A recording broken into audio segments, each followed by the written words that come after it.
All right, guys. So I've discovered exam topics. As myself, I am preparing to write the AWS Certified Solutions Architect SAA-C03 exams. You know, I'm trying to practice a lot of questions. I'm trying to do active recall instead of uh, reading notes and repeating what I've read over and over. I'm trying to pull stuff from my brain. So this video, I've come across 630 questions from this website, Exam Topics, and you can follow along with me, and we can all do it together. But the thing is this: I'm no expert in AWS now. Hopefully, in the future, I'm going to be an expert. I'm going to be teaching people AWS and how they can pass their exams. But this is the beginning of my journey. So if you are an expert, please don't be too hard on me. And if you are just like me, then let's tag along and enjoy the journey together. So we've got 630 questions. I'm going to make sure I'm going to go through all these questions before the exams tomorrow, and I'm going to record all of them. And so I'm going to break the videos into parts. I'm not showing my face now. In the future, I'm going to show my face. But for now, I want you to focus on the questions. So question 1 says, a company collects data for temperature, humidity, and atmospheric pressure in cities across multiple continents. The average volume of data that the company collects from each site daily is 500 gigabytes. Each site has a high-speed internet connection. The company wants to aggregate the data from all these global sites as quickly as possible in a single Amazon S3 bucket. The solution must minimize operational complexity. Which solution meets these requirements? So the key terms here is, or the things to watch out for, I believe, is the fact that the kind of data the company collects, the temperature, humidity, and atmospheric pressure, and they do it across multiple continents. Okay. And average volume of the data they collect is 500 gigabytes. And the site has a high speed internet connection. Okay. So I'm trying to break everything down together. The company wants to aggregate the data from all these global sites, all the multiple continents, as quickly as possible in a single Amazon S3 bucket. And they want the solution to minimize operational complexity. Which one do you think will be the answer? A, turn on S3 transfer acceleration on the destination S3 bucket. Use multi-pad loads to directly upload site to the destination. Okay, let's move on to the next one. B is upload the data from each site to an S3 bucket in the closest region. Use S3 cross-region replication to copy objects to the destination S3 bucket. Then remove the data from the origin S3 bucket. C, schedule AWS Snowball Edge storage optimized device jobs daily to transfer data from each site to the closest region. Use S3 cross-region replication to copy objects to the destination S3 bucket. And D, upload the data from each site to an Amazon EC2 instance in the closest region. Store the data in an Amazon Elastic Block Store, Amazon EBS volume. At regular intervals, take an EBS snapshot and copy it to the region that contains the destination S3 bucket. Then restore the EBS volume in that region. So which one do you think is the answer? Just think up. Let's all think about it. We will come to the answer soon.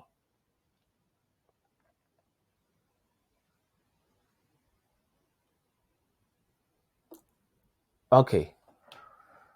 So I think it should be turn on S3 transfer acceleration on the destination S3 bucket. Then use multi-part uploads to directly upload site data to the destination S3 buckets. Let's review the answer. Yeah, so now the answers are based on community vote. So in the community, 94% voted this and only 6% did not vote. So, what are some of the reasons why this could be the answer? What are some of the reasons why this could be the answer? I mean, one of the reasons is that S3 transfer acceleration is faster, is good for high speed, and is designed to optimize transfer speeds from across the world into S3 buckets. So if you look at the question, it says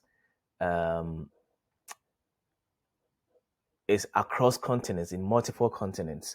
And that is what S3 transfer acceleration does. Okay, it is designed to optimize transfer speeds from across the world into the S3 bucket. So if you want transfer speed from across the world to be optimized, then the S3 transfer acceleration is the best. And the fact that it is also based on cross-region replication is one of the reasons. And, all of that. So, yeah. S3 transfer acceleration reduces variability in internet routing, congestion, and speeds that can affect transfers and logically shorten the distance to S3 for remote applications. S3 transfer acceleration improves transfer performance by routing traffic through Amazon CloudFront's globally distributed edge locations and over AWS backbone networks and by using network protocol optimization. So you could see that all of these reasons make A the best answer. Turn on S3 transfer acceleration on the destination S3 bucket. Use multi-part uploads to directly upload site data to the destination S3 buckets. Now, when we say multi-part uploads, what do we mean? Um, multi-part uploads. I think we need to find what it means. So what is multi-part upload? Multi-part upload allow you to upload a single object as a set of parts. Okay, so a single object. So if you look at the question, it says the company wants to aggregate the data from all these global sites as quickly as possible in a single Amazon S3 object. So they want to aggregate the data from all these global sites, but they want to do it in a single upload. Okay, so that's what a multi-part upload does. It allows you to upload a single object as a set of parts. Each part is a contiguous portion of the object's data. So you can upload these object parts independently and in any order. If transmission of any part fails, you can retransmit that part without affecting other parts. Okay, so that is why, this is good, because from the question we know that is what they want to do. They want to do multi-part uploads. Brilliant. Okay, so let's move on to the next question. A company needs the ability to analyze the log files of its proprietary application. The logs are stored in JSON format in an Amazon S3 bucket. Queries will be simple and will run on demand. A solutions architect needs to perform the analysis with minimal changes to the existing architecture. What should the solutions architect do to meet these requirements with the least amount of operational overhead? So let's go back to the question and break it down. So company needs the ability to analyze log files of its proprietary application. Okay, so they've got a proprietary application and they want to analyze the log files of these application. And the logs are stored in JSON format. So it's not in XML format, it's in JSON format in an Amazon S3 bucket. Okay. Queries will be simple and will run on demand. So the queries, if they want to query the application, is simple and it's going to be run on demand. Okay. Now, a solution architect needs to perform the analysis with minimal changes to the existing architecture. Yeah, so they want a solution analyst to perform the analysis without making any major changes to the existing architecture. What should the solutions architect do to meet these requirements with the least amount of operational overhead? With the least amount of operational overheads. Okay. So A is use Amazon Redshift to load all the content into one place and run the SQL queries as needed. Okay. Then we have B, use Amazon CloudWatch logs to store the logs. Run SQL queries as needed from the Amazon CloudWatch console. Then C, use Amazon Athena directly with Amazon S3 to run the queries as needed. Then D, use Amazon Glue to catalog the logs. Use a transient Apache Spark cluster on Amazon EMR to run the SQL queries as needed. Okay, so I'm going to give you a bit of time so that we all do it together. What do you think will be the answer? What do you think will be the answer?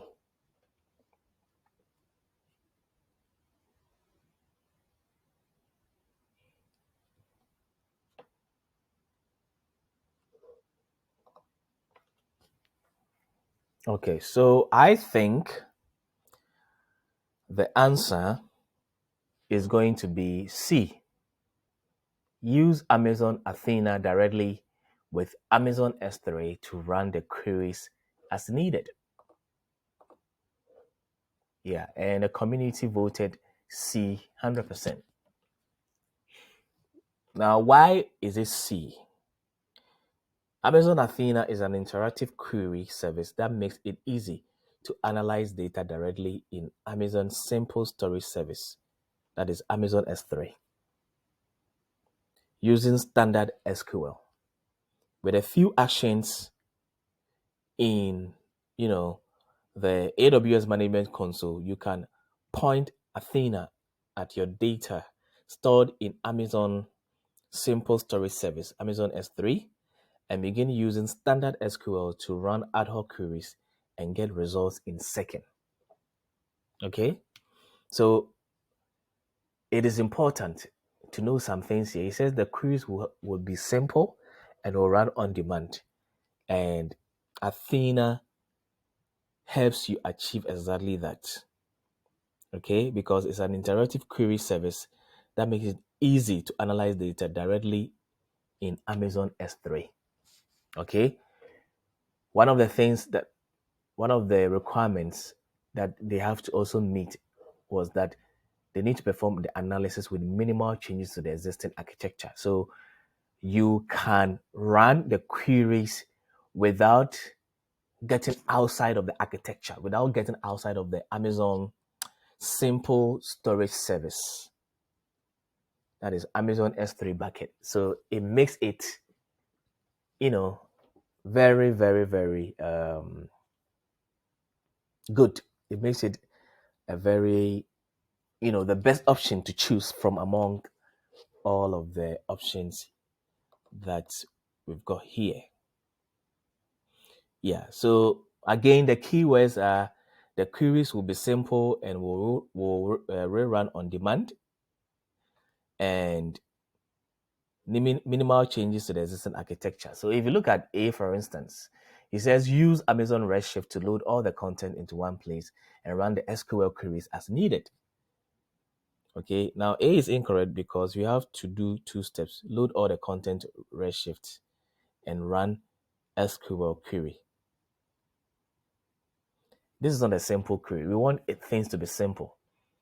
Okay, but if you are going by the option A, it means we have to load all the content to Redshift and run the SQL query. Meanwhile, we want to run the query in S3 bucket. We don't want to upload anything. We want everything to be in S3 bucket. So A will not be, a good option. Okay, but if it was a complex thing that we wanted to do, then we would have applied Amazon Redshift. But this is a simple thing we want to do. Now, why is B wrong? Or why is B, not acceptable? Now, B is not going to be accepted because, we want our query to be run on demand. So we don't need to use Amazon CloudWatch logs to store the logs. Otherwise, we can't run it on demand, So that is why B cannot be accepted. And D is incorrect because it also involves two steps. You have to use AWS Glue to catalog the logs and use Spark to run SQL query. So it becomes a complex thing. So in terms of meeting the requirements, the one that really meets the requirements is use Amazon Athena directly with Amazon S3 to run the queries as needed. All right, so let's look at question 3. Question 3 says, a company uses AWS organizations to manage multiple AWS accounts for different departments. The management account has an Amazon S3 bucket that contains project reports. The company wants to limit access to this S3 bucket to only users of accounts within the organization in AWS organizations. Which solution meets these requirements with the least amount of operational overhead? Which solution meets these requirements with the least amount of operational overheads? Okay. So what are the requirements?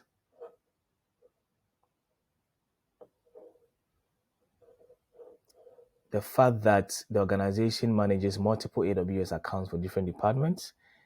The fact that management account has an Amazon S3 bucket that contains project reports.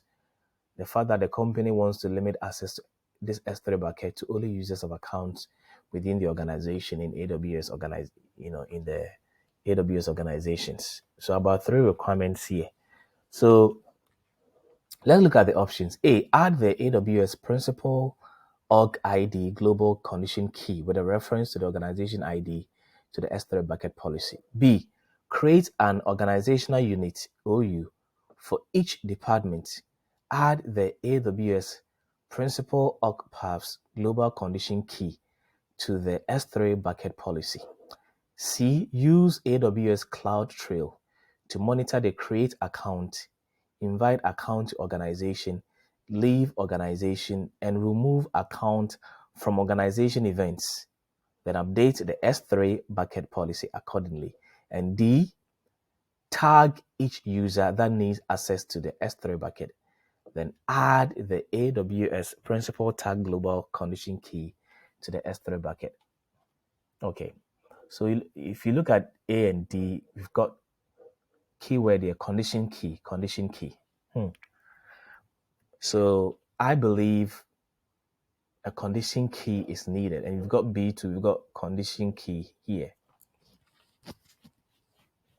And a principal organizational path and principal organizational ID. I think it's between A and B. C and D are destructors.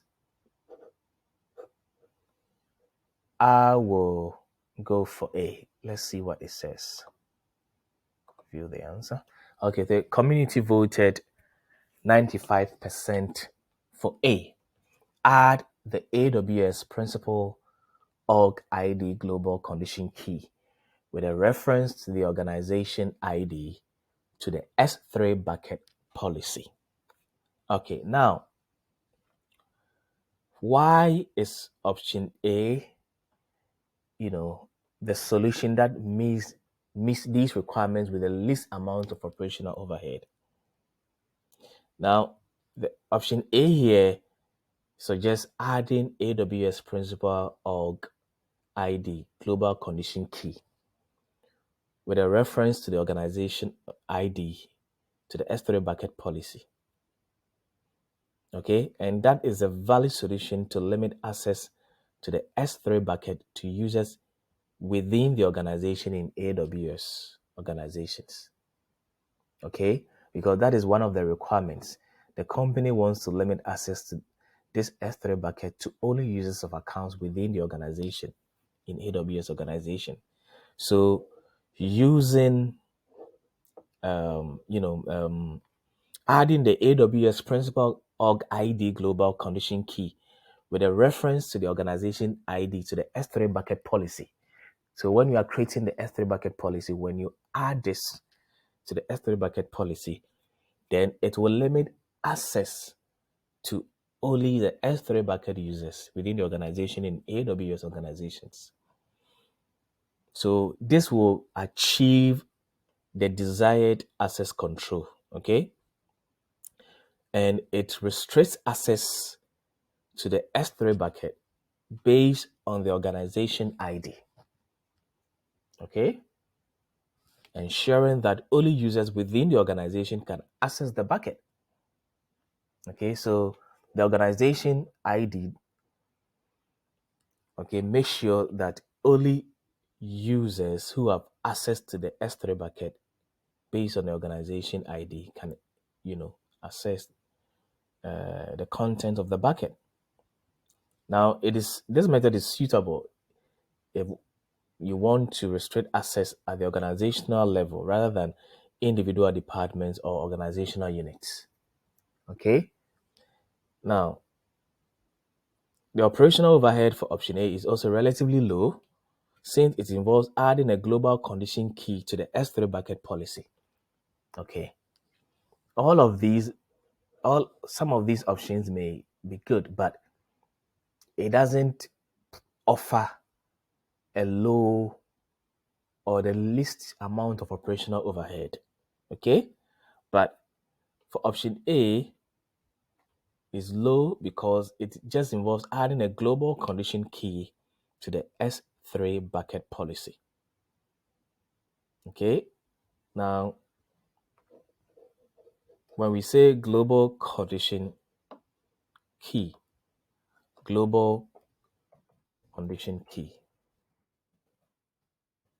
let's check what it is. The global condition key. So they are, the condition keys with an AWS prefix. So you can invoke S3, create bucket, create value, and all of that. Okay. AWS defines global conditions keys as a set of policy condition keys for all AWS services that use IAM for access control. It's a set of policy conditions keys for all the AWS services that use IAM for access control.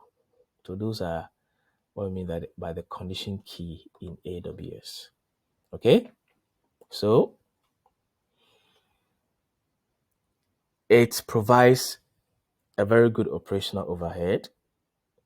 It reduces the operational overhead because it just involves adding a global condition key to the S3 bucket policy. But one thing we should note here is that The organization ID must be accurately configured in the bucket policy to ensure the desired access control is enforced, of course. So, summarizing, option A is a valid solution with minimal operational overhead that can limit access to the S3 bucket to users within the organization using the AWS Principal Organization ID, that is Principal Org ID, Global Condition Key. Okay? Now, why is B incorrect or not the best option? Why is B not the best option? B says create an organizational unit OU for each department and add the AWS Principal Org Paths Global Condition Key to the S3 bucket policy. Okay. This is not good for operational overhead. We can do this. We can limit access by this method, but it doesn't help with the operational overhead. It is not going to, reduce it for us. Why is C incorrect? AWS CloudTrail only logs API events. So we cannot prevent user access to S3 bucket. It cannot prevent, the user access to the S3 bucket. It only logs API events. Okay? And D is incorrect because it doesn't offer well in terms of the operational overhead. We can limit access by this method, but it's not good for the operational overhead. So, B and D, the method will still work, but it's not going to give us the least amount of operational overhead. And that is why we will go by, A as the best option. Right, so question 4, an application runs on an Amazon EC2 instance in a VPC. The application processes logs that are stored in an Amazon S3 bucket. The EC2 instance needs to access the S3 bucket without connectivity to the internet. Which solution will provide private network connectivity to Amazon S3?